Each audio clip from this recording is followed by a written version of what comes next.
Here. I'm excited to talk about what I'm going to be working on over the next few years for my dissertation work on coastal marine metacommunities. So getting right into it, what is metacommunity ecology?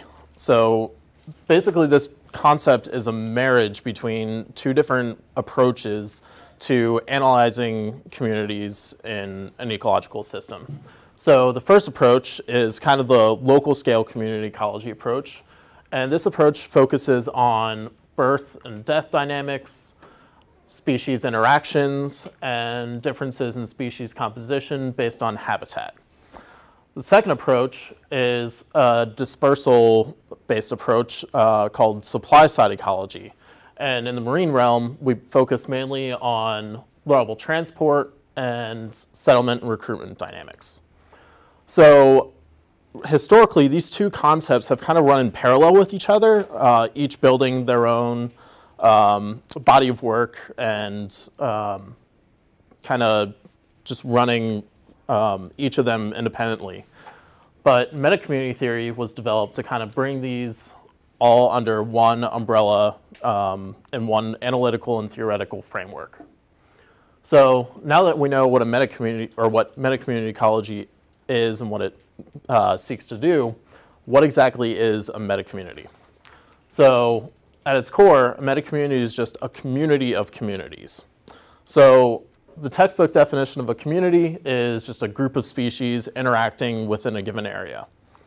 Well, a metacommunity is then just a group of local communities that interact in a given area. And I want you to keep that definition in mind because we're going to be going back to that at some point. So historically, metacommunity theory has had applications in fairly simple areas.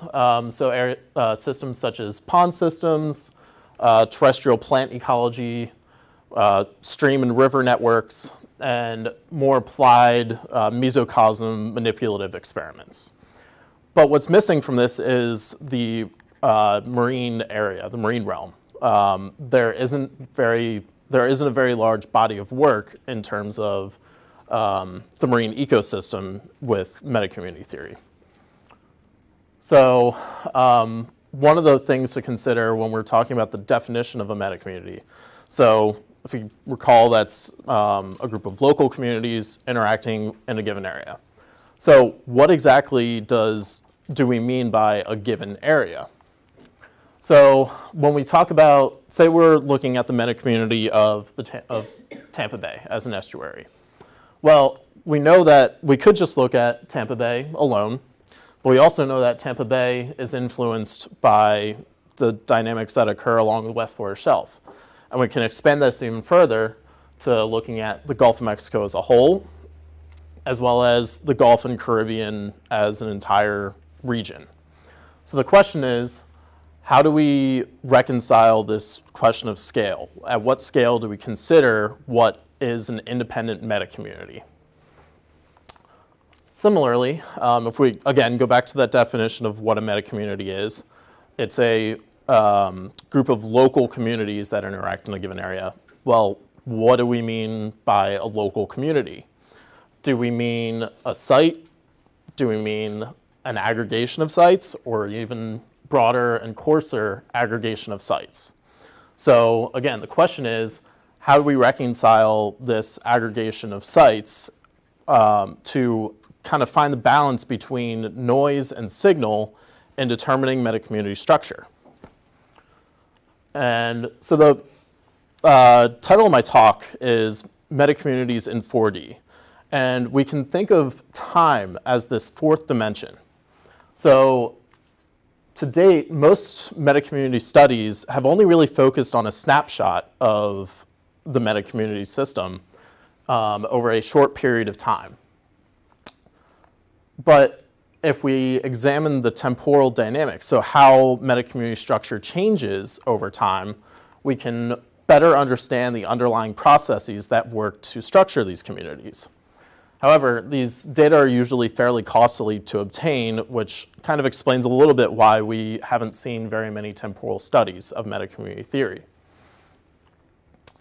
So metacommunity analysis has kind of two approaches that have developed. The first one is the pattern-based approach. This uses a framework called the Elements of Metacommunity Structure. This is a multivariate, essentially pattern recognition algorithm.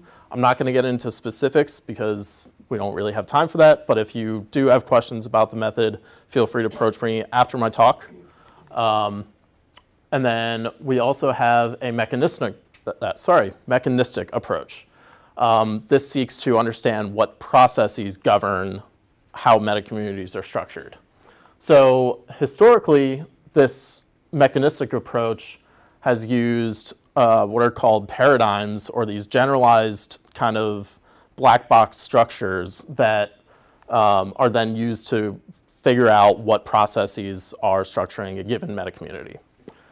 Last semester, we hosted a seminar speaker, Dr. Matthew Leibold from the University of Florida, who is one of the experts in the field of metacommunity and really was one of the founding fathers of metacommunity theory in its current existence. And his talk, Metacommunity Ecology version 2.0, was essentially trying to move from this paradigm approach to directly analyzing the processes that go into structuring communities. So bypassing this kind of idealized setting and going straight to identifying the structure, or identifying the processes that influence these metacommunities based on direct observation. So kind of just sum up where we are with metacommunity theory as a whole. It's been applied in these kind of simple systems, but the applications have been relatively limited. We still don't really fully understand how spatial extent and resolution play into how these metacommunities are structured.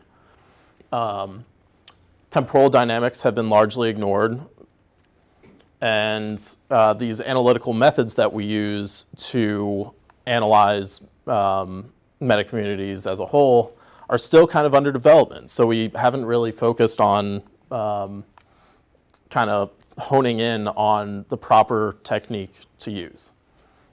So all these guided my development of my dissertation question, which is how are coastal marine metacommunities in the tropical and subtropical Western Atlantic structured over space and time? So that's a mouthful. So I broke it down into three major themes of my dissertation. So the first one is space. So how are coastal marine metacommunities structured in the tropical and subtropical Western Atlantic? And do these structures change over different spatial scales and different spatial resolutions? The second theme is time. So are these metacommunities stable over time? And if they aren't, what temporal scales, or over what temporal scales do they vary? And what factors are actually driving these potential variations? And finally, we're going to look at mechanism. So what are the most important processes that influence metacommunity structure? So for my dissertation work, I'm going to be using two data sources. The first being Florida Fish and Wildlife's Fisheries Independent Monitoring Program. This group goes out and does trawl and seine sampling monthly, and they've done this for the past 20 years in seven different estuaries throughout Florida. So this is a really big data set that hasn't really been touched on very much. It's used directly by FWC, but the research community as a whole has kind of ignored it a little bit. And I'm also going to be using the Reef Environmental Education Foundation volunteer fish survey project. These are roving diver surveys submitted by volunteers. This program has been running over the past 30 years, and they've honed in on kind of the proper approach to do this. And it's a worldwide initiative, but I'm only going to be using data from their tropical Western Atlantic region. So kind of going back to my research themes, looking at space, how am I actually going to analyze these? Well, I'm going to be assessing metacommunity structure using this Elements of Metacommunity Structure framework. on different scales from fine, like the estuarine scale, all the way up to a broader regional scale, as well as different resolutions from a fine site-specific to all the way up to a coarsely aggregated resolution. For my temporal analyses, I'm going to use a time series analysis of the elements of metacommunity structure. So we can extract the values of those elements and essentially find trends over monthly, seasonal, and yearly timescales to try to figure out if there are any cyclical patterns or trends among the different elements. And I'm also going to be investigating the potential drivers of variation. So, for example, the hydrographic, any hydrographic variations over these timescales, environmental variations, and atmospheric variations. And finally, I'll be looking at the mechanisms, so what processes are influencing metacommunity structure. I'll be doing this using the hierarchical modeling of species communities framework. Again, this is a multivariate analysis that takes the processes such as stochastic drift, selection by both species and environment, and dispersal of organisms, and uses them in a way that we analyze patterns in a site-by-species matrix. So we're bringing in both environmental predictors as well as spatial predictors and identifying the relative influence of all of these predictors in essentially a variance partitioning model where we're looking at species interactions, environmental interactions, and spatial interactions. And there's also unexplained variation in there. So in terms of applications and implications, I'm applying metacommunity theory to the coastal environment. I'm investigating the spatial temporal dynamics of metacommunity theory and identifying the influencing factors of metacommunity, or that shape metacommunities, which has potential applications in fisheries modeling as well as ecosystem-based fisheries management. And with that, I'd like to thank all my funding sources and all these people and take questions.